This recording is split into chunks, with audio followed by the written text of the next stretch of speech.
अस्सलाम वालेकुम स्टूडेंट्स। आज हम लोग सफ़िया अख्तर के ख़ुतूत, उनकी हालात ज़िंदगी और उनके दो ख़ुतूत का ख़ुलासा पढ़ेंगे।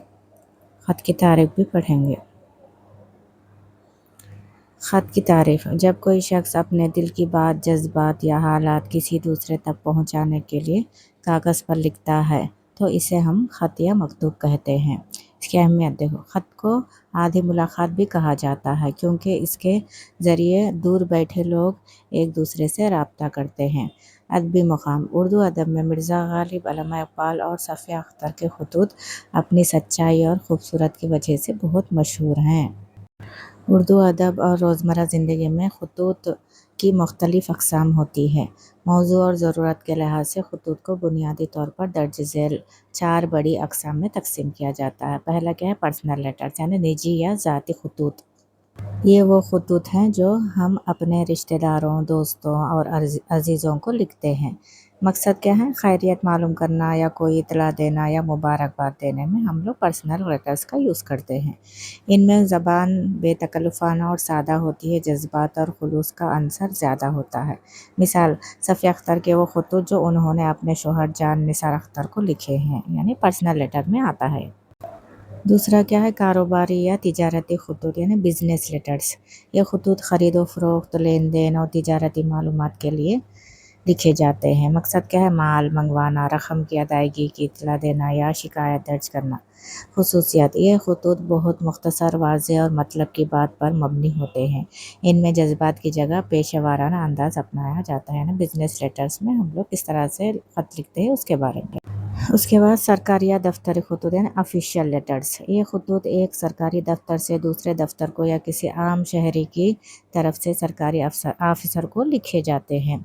इसका मकसद क्या है? मुलाजिमत के लिए दरख्वास्त, किसी अवामी मसले की शिकायत करना हो या जैसे बिजली या पानी का मसला हो या सरकारी अहकामात की तरसील हो। और ख़ुसूसियत क्या है? इनका लहजा बहुत बाज़ाब्ता यानी फ़ॉर्मल होता है और इनमें अलक़ाब व आदात का ख़ास ख़याल रखा जाता है। चौथा, अदबी या इल्मी ख़ुतूत यानी लिटरेरी लेटर्स बोलते हैं जब नामवर अदीब, शोरा या मुफ़क्किरीन एक दूसरे को इल्मी व अदबी मसाइल पर बहस करने के लिए ख़त लिखते हैं। इसका मकसद क्या है? किसी अदबी मौज़ू पर बहस, तनक़ीद या इल्मी रहनुमाई करना होता है। या इसकी ख़ुसूसियात में ये ख़ुतूत इनके लिखने वाले की वफ़ात के बाद किताबी शक्ल में शाये होते हैं और उर्दू अदब का सरमाया बन जाती हैं। ना जो लिख के इंतकाल हो जाता है ना, उनके एक किताबी शक्ल देते हैं, उसको हम लोग लिटरेरी लेटर्स बोलते हैं। ठीक है।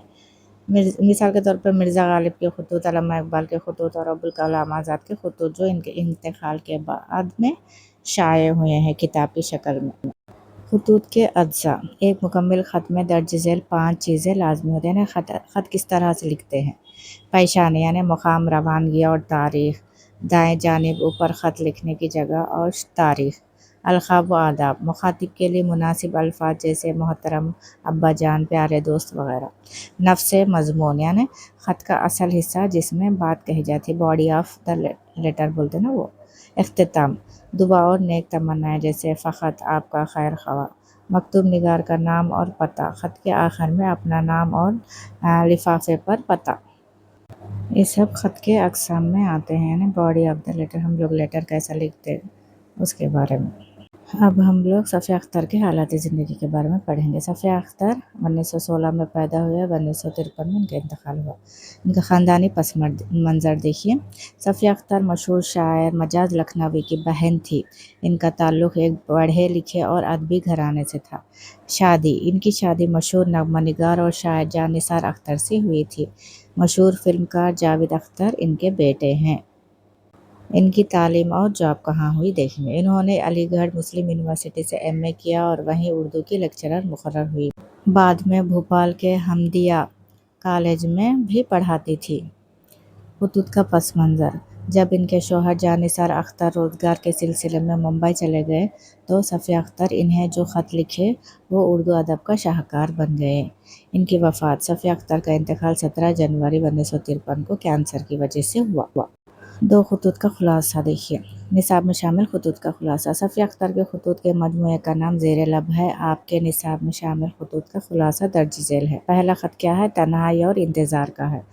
इस ख़त में सफ़िया अपने शौहर को लिखती है कि तुम्हारे बग़ैर ज़िंदगी बहुत बोझल और वीरान लगती है।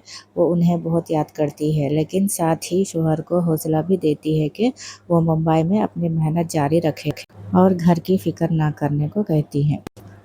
दूसरा ख़त, यादें और ज़िम्मेदारियाँ।